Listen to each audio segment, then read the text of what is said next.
A parent would give anything to see their child truly happy. And by empowering them and showing them how they can respond to their children in a way that's supporting them and responding to their trauma and attachment issues, we can make that connection happen. And it's through that connection with their parents that the child then becomes truly happy. I'm Dr. Aimie Apigian, and I'm a medical doctor and a trauma, attachment, and addiction specialist. I work with adoptive or biological parents who are raising children with defiance or other emotional and behavioral issues as a result of trauma and attachment.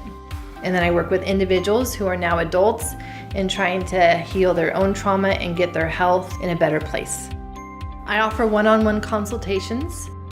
I offer group sessions, both with Women's Trauma Group and then the group family experiences where we're doing family camps for groups of families.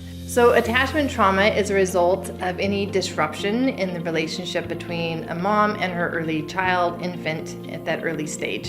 And that disruption can happen in several different ways. The most common ways that we can think of are things like adoption, foster care, but there's many other reasons for that disruption to happen.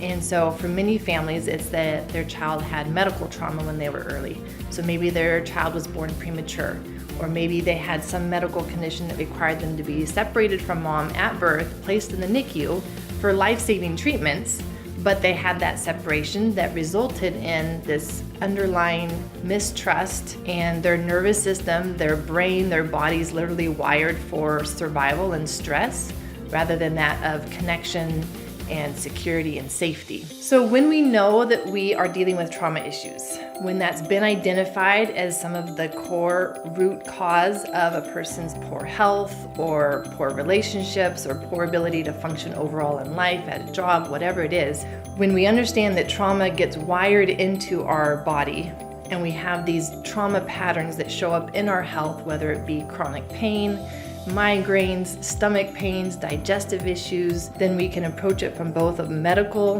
biological approach as well as the emotional and psychological approach. It needs to be both.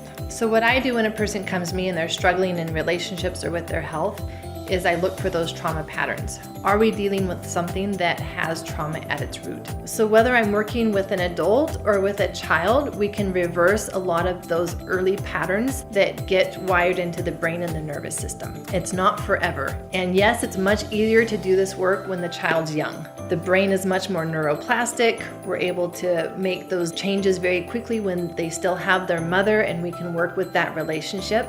But even if you find yourself as an adult with these trauma patterns and it's showing up in your relationships, it's showing up in your work, your career, your health, we can still do a lot to change that and heal that. Trauma can be so limiting. It can limit a person in the types of relationships that they have. It can affect their ability to even go outside and go to social events.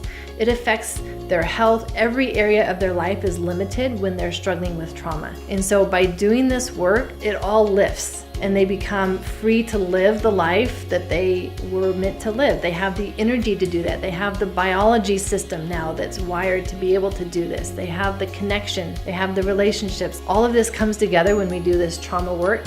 And I love seeing that unfold for them and just their life open up for the potential and the hope that they have for a much better future.